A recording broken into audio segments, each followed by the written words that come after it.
So ఈ ప్రేమ ఉన్నప్పుడు చాలా మంది చూపించని వాళ్ళలో మెయిన్ మేలే వస్తుంటారు, జెండర్ అబ్బాయిలు. సో ఈ అమ్మాయిలు ఎలా ఉండాలి, ఈ అబ్బాయిలు ఎలా ఉండాలి? సో అంటే మెజారిటీ మేల్ వస్తారు, బికాస్ వాళ్ళకున్న రెస్పాన్సిబిలిటీస్ వల్ల, వాళ్ళకున్న స్ట్రెస్ వల్ల they don't show it. Exactly. Plus emotions expressions అనేది మనం అబ్బాయిలకి చిన్నప్పటి నుంచి ఎంకరేజ్ చేయం. అబ్బాయి అంటే చాలా గంభీరంగా ఉండాలి, మ్యాన్లీగా ఉండాలి, అంటే ఈజీగా ఎమోషనల్ ఎక్స్ప్రెషన్ ఉంటే బాగుండదు అన్నట్టుగా, స్ట్రాంగ్ పర్సనాలిటీ కాదన్నట్టుగా అనుకునేవారు. బట్ ఏంటంటే అమ్మాయిలు ఎక్స్పెక్టేషన్స్ కానీ అబ్బాయిల ఎక్స్ప్రెషన్ కానీ కొంచెం డెవలప్ అవ్వాలి. అమ్మాయిలు ఏం చేస్తారంటే ఏం కావాలో క్లియర్గా చెప్పరు.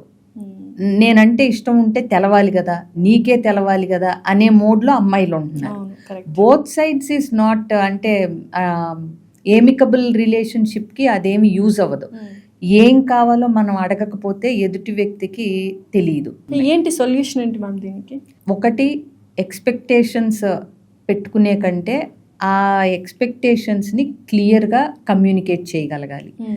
రెండో, వాళ్ళు ఆ ఎక్స్పెక్టేషన్స్ని కమ్యూనికేషన్ ద్వారా తెలపబడినప్పుడు ఎంతవరకు దాన్ని మీట్ అవ్వగలము అనేది క్లియర్గా చెప్పగలగాలి. సో నేను ఎప్పుడూ ఒక కామన్ ఎగ్జాంపుల్ చెప్తాను నా దగ్గరికి వచ్చే క్లయింట్స్కి.